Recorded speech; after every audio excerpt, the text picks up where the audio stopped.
अगर मैं ऐसे ही नाम गिनता जाऊंगा तो 3 मिनट का मुझे वक्त दिया है वो यहाँ ही खत्म हो जाएगा।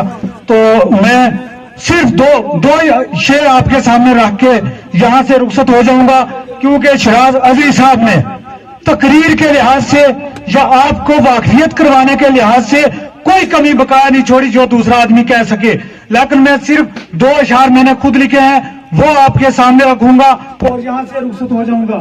शेर साबित सबूत नहीं है मान उसको जेड़ो मगर कवायस की चलतो रहे मार उसने पैर जरूर जाना संगी नाल शैतान में रलतो रह जलील कुआर इस दुनिया में जेड़ो कोल इकरार ते हलतो रहे दिल साफ मुमताज जो होगा तेरो आयो क्या तूफान में चलतो रहे। उसके बाद जे सीन सच हो गयो, सीन सच ना क्यों छुपान लगा, झूठ बोलन को बनियो बेकार आजकल, नमाज रोजा ज़कात ना भूल गया है, आया लोगों में खूब बुखार आजकल,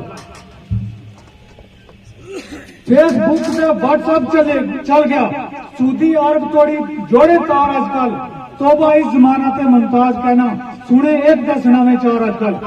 अस्सलाम वालेकुम।